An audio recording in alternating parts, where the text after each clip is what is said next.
All right, what's up everyone? This is Don with Third Creative, and this is the walkthrough tutorial video for Drafted Multi-Sport Photoshop Template Bundle. In this extremely thorough video, I'm going to walk you through all of the layers, cover all of the processes, and hopefully cover anything and everything that you might need to know in order to create the best images possible with this design.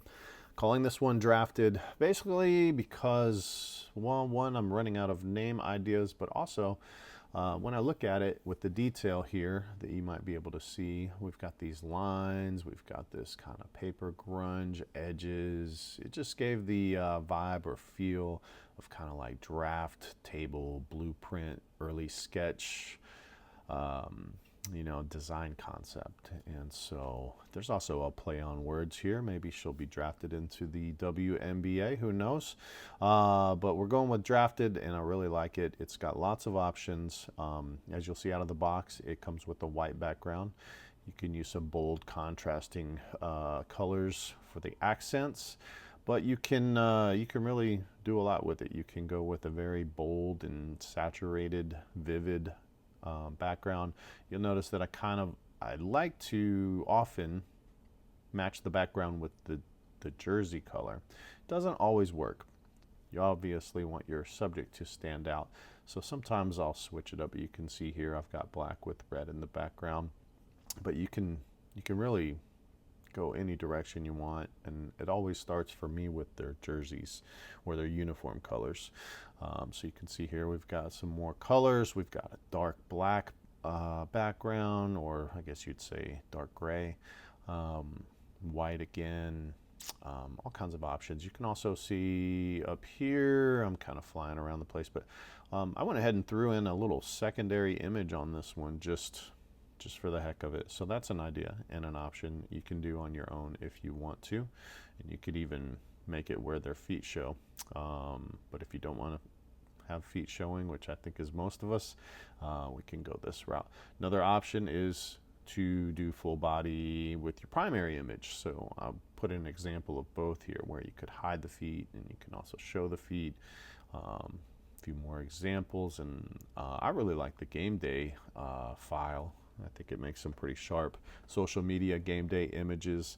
But anyways, that's just a quick run through of some of the options creatively that I was able to come up with to give you a visual, give you an idea, some of the possibilities. Let's not waste any more time and jump into this. I always suggest and recommend that when you get a new template, you need to familiarize yourself with it and kind of learn where everything is and lives. And really the best way to do that is, at least with these folders that I have here, come in and turn them off and on. You can see what disappears, what comes back, and get an idea of where everything is, and it helps you find what you're looking for a little quicker. These are folders that have layers inside and even some subfolders inside, so you can even explore that as well if you want to. But we're going to start off at the very bottom with the background layers folder, and we'll go to the very first or bottom layer, which typically is a color overlay, which allows you to change the background color, and that's what we have here. I said I was going to be super thorough, so most of you already know how to use the color picker, but I'm going to demonstrate it. If anyone doesn't know, you would just, currently this is white, you would click on this little icon or double click, and it's going to open the color picker. Now you have a few options. You can use this slider to move around and look for the general color that you're looking for, in which you would then start to move around and figure out how light or dark you want it, how saturated or desaturated you want it. Find that sweet spot. Another trick that I often do to get a good starting point is to just bring my cursor over, and you'll see it becomes an eyedropper. So I can sample any of these oranges to get a good starting point. Just because you click on it and it's an orange that's in their uniform doesn't mean it's a good fit for this. This, for example, that's not a very good color orange, but it gets me in the general area where I can then start to fine tune it. I can make it as saturated as possible. If it's a little lighter than I want, I can see what it looks like. Moving it down a little bit, you can find your sweet spot that works just right for the uniforms that they're wearing. But it's as simple as that. We'll hit cancel so we can go back to our default white. Let's move on to the next layer. This is actually a layer folder. So this layer folder, if I turn it off, you'll see all these little, they're not necessarily squares, but they're rectangular lines, all of these lines. So you've got all of this is created by a bunch of shape layers that I put into this folder, and they're rectangular shape layers. They all have a stroke on them, and the fill is down at 0, so you only see the stroke outline. And each stroke outline, you could double click on the word stroke and you could change the color. Here it says color. So you could change the color of each of them to be something different if you wanted to go that route, but more than likely you're going to want all of these lines to be the same color. So if that's the case, then you would just simply click on the color overlay right here that is on the layer folder itself. If you do that, you'll get this color picker, which is kind of hard to see because it's gray on gray, but if you click here, you can pick the color that you want. Now, the stroke outline, the value is very low, and so these are very thin lines. They don't really stand out a lot. I think if you have a super dark background and you go with a super light color on these accents, it'll pop a lot more.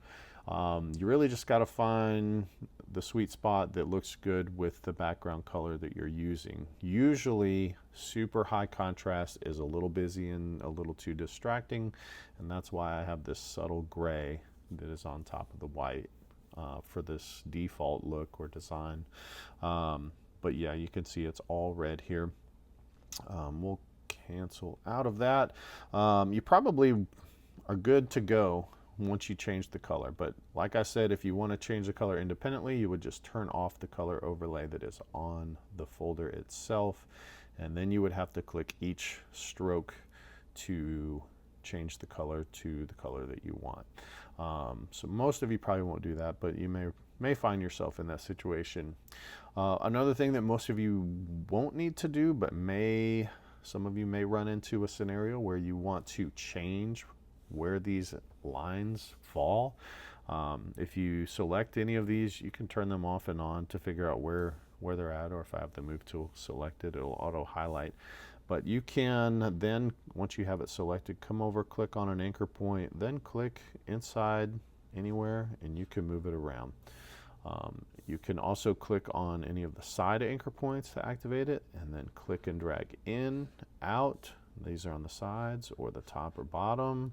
You've got all kinds of options to fine tune it if the layout that I have by default isn't exactly right for the design that you want. So you get a chance to unleash your inner creativity, your inner designer. But like I said, most of you will be able to leave it just like it is. I tried to get an arrangement here that just looks good across the board for the most part.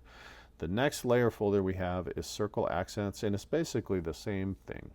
It's several layers inside, well, I guess a couple layers inside a layer folder. So if you want to change the color and have both of these dotted circles, if I turn that off, you can see they go away.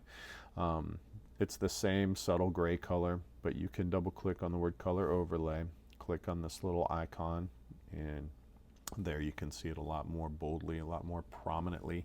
And it's the same thing. You just pick the color that you want. It will apply to both of them. You could even right click and duplicate one, and if you want to add one, and you can move it around. You can also, since I have this one activated, I can click on a corner. I have to hold down Shift to maintain the proportions, but you can drag in to make it smaller, drag out to make it bigger. You've got all kinds of options. I did create this with a text layer that is on a circular path. If you want them to be colored separately or independently, same thing. Turn off the color overlay on the folder, and just like any text layer, you can double click on the T here, and you can come up to the top and pick a color. So now I have one red, I have one gray. You get the idea. So you've got options there. Let's see. Turn that back on. Okay, now we have our border slashes, and I even put the slashes here. So you see the top and you see the bottom. You can turn it on, turn it off. You can see what we're working with, and it's the same concept. I have 2 layers inside the layer folder with a color overlay on the folder. This allows you to just change the color one time and it will apply to both of them. Just like the other folders, you can turn the color overlay off and you can select each one independently. And up here in our character panel, for example, you could do it that way. You can make them different if you wish to. More than likely you'll want them to be the same. I did in all of my sample images. Next layer is a paper texture. If I turn it off, it's very subtle. It brightens it up a little bit. I can zoom in maybe right here where you can kind of see there is a paper texture that's very subtle. Turn it off, turn it on. So you can turn it off if you want it to be a little brighter, if you want that look. The next one is very similar. It is a grunge paper texture, and that's what these lines are coming from. They're more prominent in the corners. I have the opacity all the way down at 40%. So you can increase it. This is what it looks like at 100%. I felt like that was too much, so we'll get it back. But you have that option, and of course you can even turn it off if you want a cleaner look.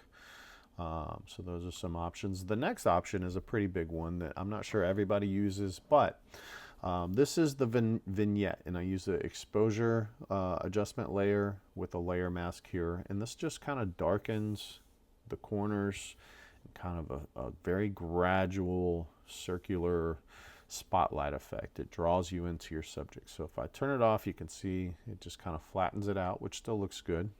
But this is something that you might want to adjust if you go with a darker or more bolder background. If we jump back over here, this one I increased, the exposure.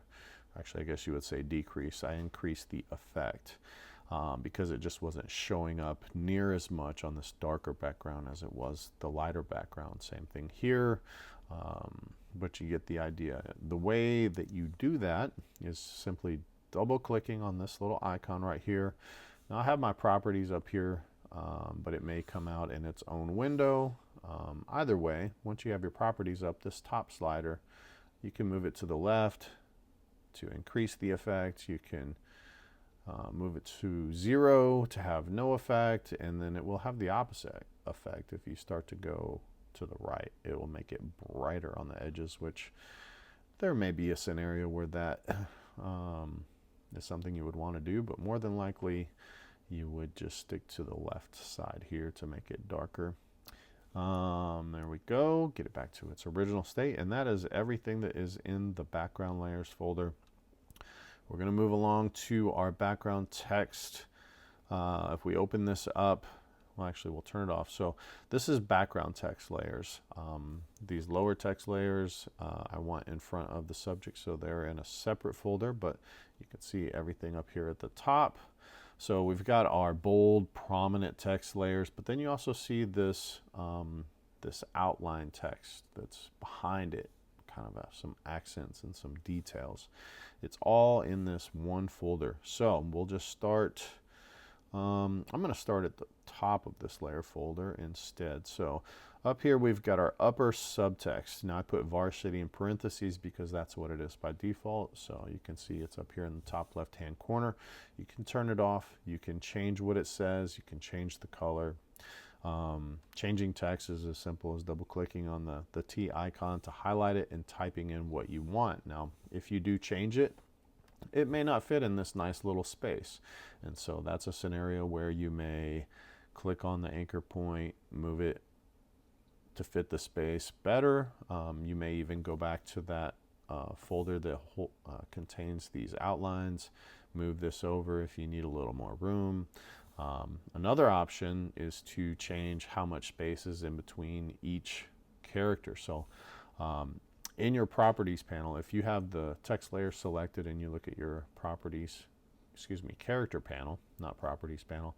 I've talked about this a lot in many of my videos, but this little field right here, I believe they call it kerning. The value determines how much space is in between each character. So I currently have it at 1,000. If you have a really long word, but you don't want to make the size of the font smaller in order to fit, you can reduce the amount of space in between each character. So currently 1,000, I'm going to punch in 500, and you can see it brings it in. So try different values, see what looks right, what looks good. That way you can make it fit without making it too small. Same thing with changing the color, your character panel, your properties panel. You've got all of these options, double clicking the icon, and then you would have it up here, and then off screen I can bring it over. Actually, let me get rid of that. Got your contextual toolbar where you can also, once you activate your text layer, you can come up here and change the color. So all kinds of ways to change the color there. Pretty simple, pretty straightforward. Next, I have it as lady, and this is another subtext that you may keep, you may want to turn it off. Obviously, they're not all lady. You could potentially put something different here if it fits, or you could turn this off, and then you would more than likely turn off the layer below it, which is the upper left text frame. So you can see I turned that off. So this is where you do have to make some decisions and manually arrange your text how you like it, or how it will fit this space. So obviously this is a bulldog is a compound word. One has 4 letters, the other has 3. It just kind of worked out, but not every team name is the same. And so you can kind of see some of the different ways that I was able to do this.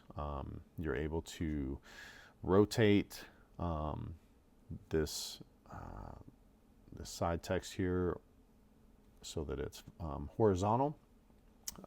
You can turn off the frame behind it like I did here. Also, they go by Trojanettes instead of Lady Trojans, and so I turned off this upper left subtext and just rotated it and changed it so that it says Trojanette. So you just got to look at what your team name is and kind of figure out what works.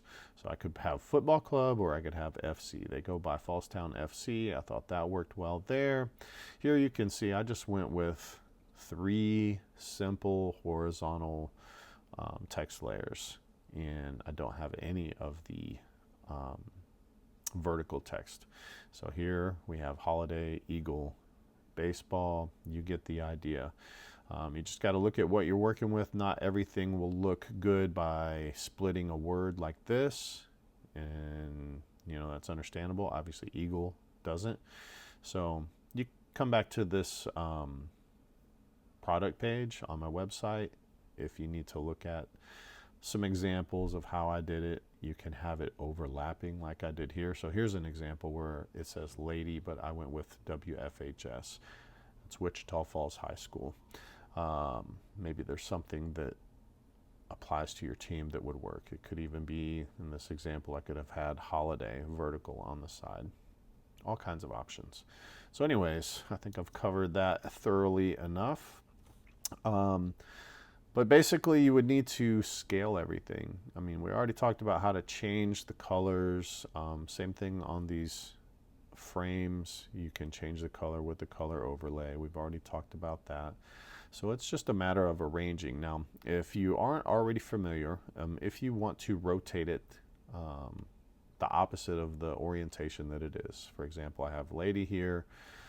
You can come up to edit, come down to transform, and rotate 90 degrees clockwise or any other. And you can do that with any layer, not just the text layers. So once you have them in the right orientation, you can then scale them clicking on any of the corners. I hold down shift to maintain proportions. You can scale it up, scale it down. You can do the same thing with these shape layers. So once you have your text, the size you want it, positioned the way you want it, you can then adjust these background frames to fit. I hope that makes sense. throwing a lot of information out. Just play around with it. And if you struggle, shoot me a message. I'll do my best to help. So here we've got bull and we have dog. I didn't change the names of that. I think it's self-explanatory. It's basically 2 text layers. You change the size the same way, change the color the same way. You just have to arrange them in a way that fits.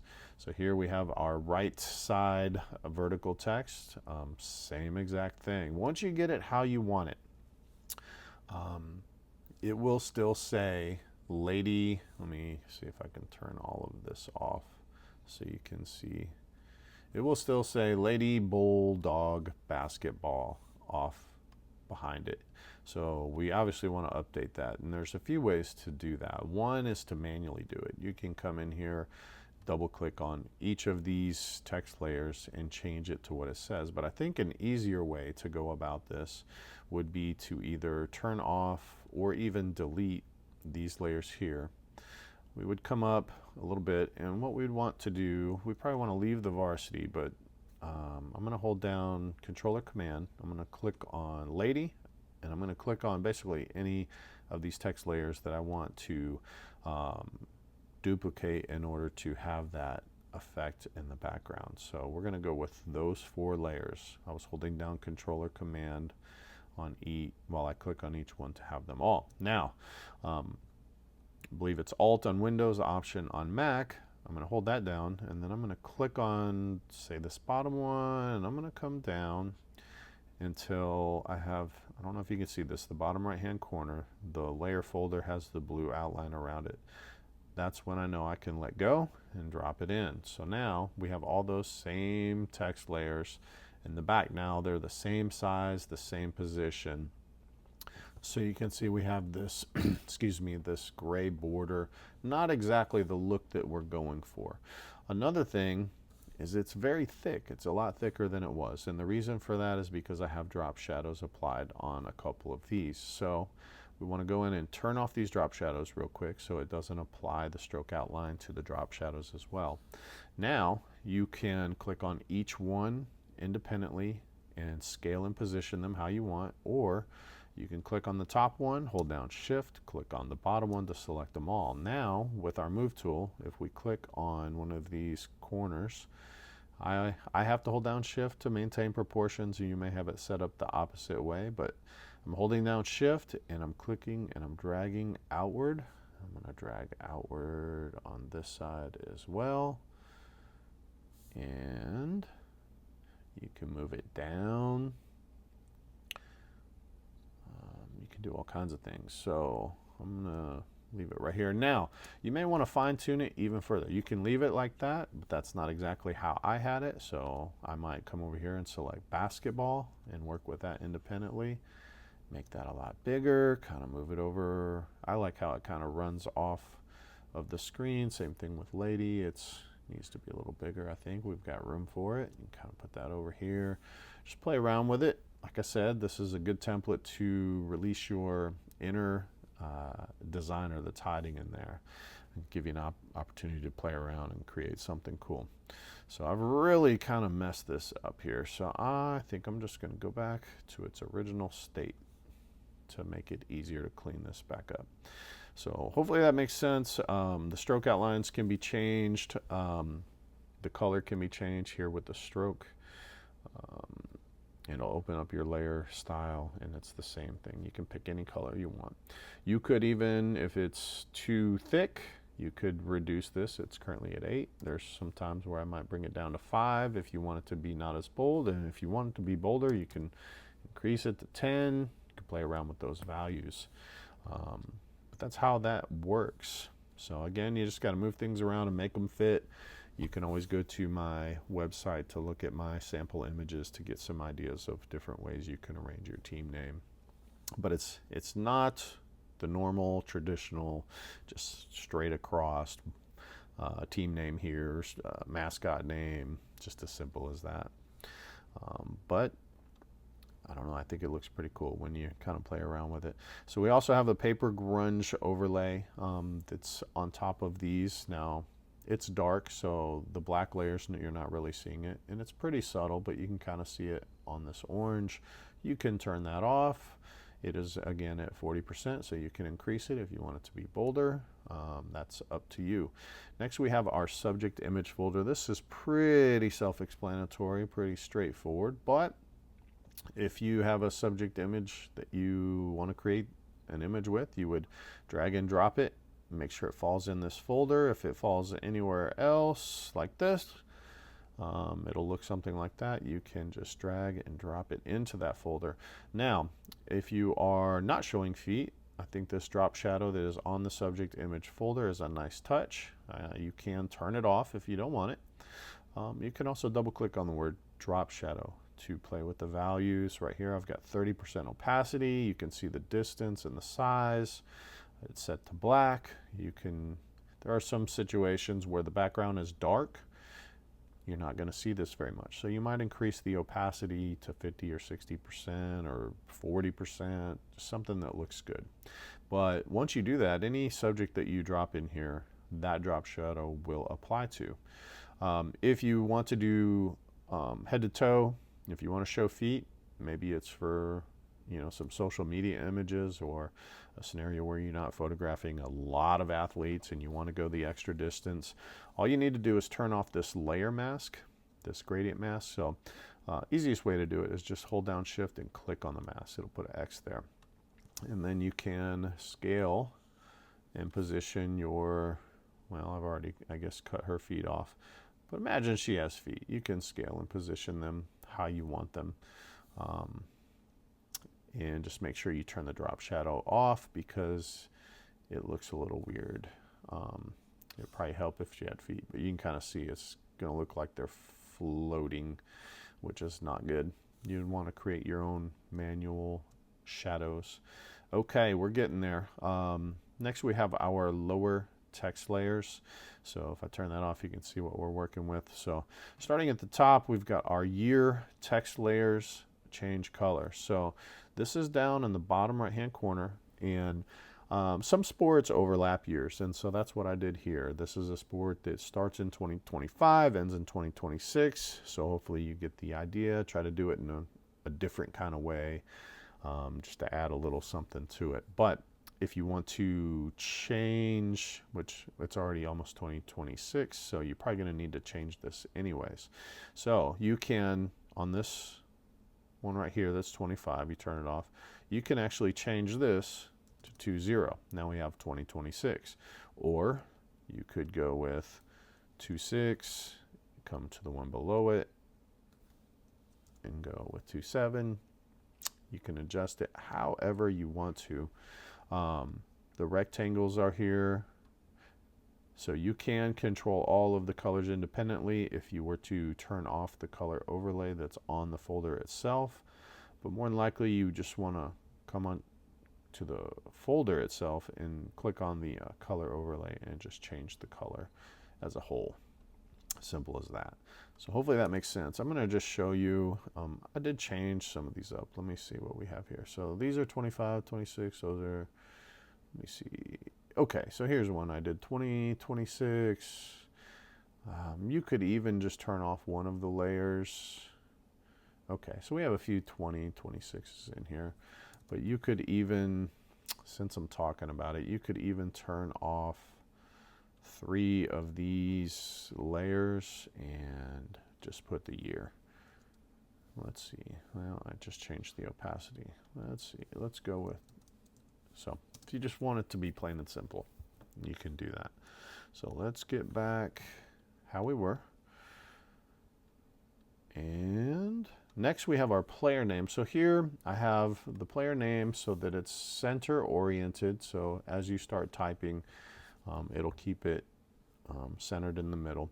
Now, this is something else I have touched on a lot of my tutorial videos. I really like when I have a single layer for first and last name, or even when they're separate layers.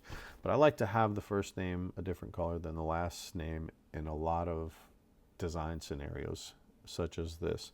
When you're using automation, I believe that Damon the Wizard Bell came up with some new technology in his newer versions of sports photo automation that allow you to do this, but it does create a little make it a little complicated. If you're doing this manually, I can show you how to do that. So you would double click on the player name, and then you would just simply come over with your cursor, click and drag to highlight just the first name. Then you can come up here and you can set it to the color you want. Now, once you do the first one, you'll see a code down here. You can hit Command C on a Mac, Control C on Windows to copy this code, and then you can hit Control or Command V to paste that in here. So if you're going to apply the same color, you know, to any of these other layers, text or otherwise, you don't have to guess, you know, what it is. Another option you have is to use the eyedropper. So if I wanted to match that orange, you can just click there. Lots of little tricks that you can use. But once you have that color changed, you can change the name. Let's see. We'll say her name is Becky. She looks like, no, I better not say that. She'll kill me. Let's see. You can do the same with her last name. We'll call her Becky Smith. And you can also change the color that way. So you get the idea. That's all there is to that. Of course, you can change the size if it's a little too big. One thing, if you come down here, we have this frame. So you can, I have it where it runs off the canvas on the right side. I could click on this end and drag it all the way across so it goes all the way across. I could bring it in on both sides if you want it to be like that. I could have it run off the, I could have it run off the left side instead. You just got to make sure that you have enough room for your biggest name for the job that you're working on. Because if this runs off here, then that doesn't look good, especially if you're using automation and you have to catch it after the fact. So let's close that. The rest is pretty self-explanatory. We've got our senior, which I turn that off. We've got junior, turn that off. Sophomore, freshman, you get the idea. So if it's not a high school team, you may not want to use those. You can turn them all off, or you can have them say anything that you want instead. And then we have our lower subtext here. If I look at the character panel, we've got kerning value of 500. You can increase or reduce that depending on what you have replacing this text here, but everything else is the same. Changing the color, very simple. You can have it say anything you want. Here I have the town or the city name and the sport. And that is it. We finally made it through. I guess technically there's one more layer, which is our grunge overlay, and so it's very barely visible, but if I turn it off, you can kind of see it just overlaps some of this, add a little bit of extra grunge to tie it in to the background. And that is all of the layers. Now, this is a vertical 4x5 file. All of this is the same stuff. So if you're working with a horizontal team file, if you're working with a square button or game day, it's all the same thing. I mean, there are some subtle differences as far as the layer structure, but I pretty much have covered anything you would need to know that you could also apply to those other files. So I'm not going to bother going over the memory mate or the button or the team file or the game day. If you get stuck on anything, let me know. A lot of the how to set up your memory mate can be viewed in other template videos, but these always run long, so I'm going to cut it off there. So hopefully I've covered anything and everything you might need to know. And like I said just a few seconds ago, email me if you still have questions, don@thirdcreative.com. That's all I have for this one. It's time to move on to the next one. Thank you for watching, and until then, we'll see you.